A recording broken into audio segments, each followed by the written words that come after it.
Hello, everyone. Welcome back to our show. With us now on the couch is none other than the founder and CEO of IMDb, Cole Needham. Hey, thank you. Welcome. Welcome. Good to see you as well. One of the most exciting nights of the year for me. For all of us. For all of us. for having us. Now, I don't think there are many people in the world, Cole, that have seen more films than you have.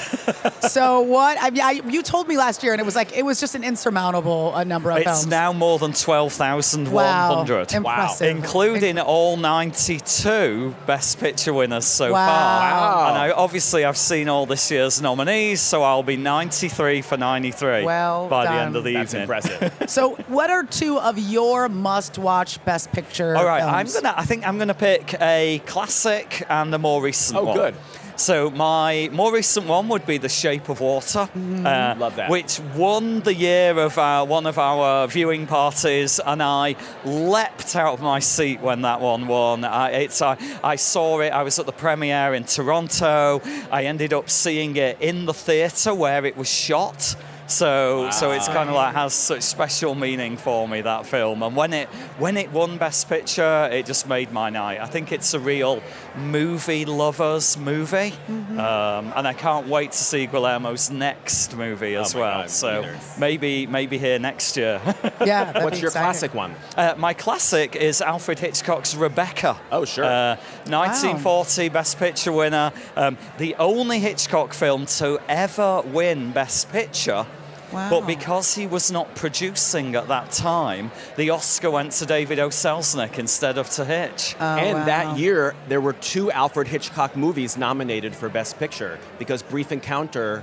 was it Brief Encounter or Foreign Correspondent? Foreign Correspondent was also nominated the same year. Now, Brief Encounter, it's interesting you mentioned that movie because I have a third backup favourite classic Best Picture winner, and that is Billy Wilder's The Apartment from 1960. And a little bit of trivia for you here.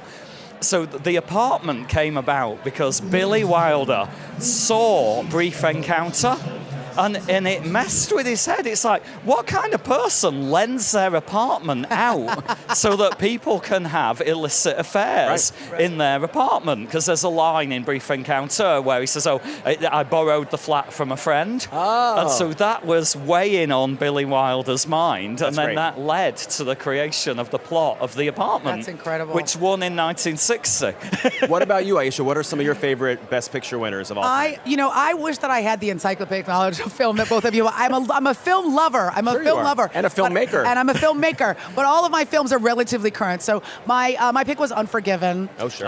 For a variety of reasons. It's an extraordinary film that holds up.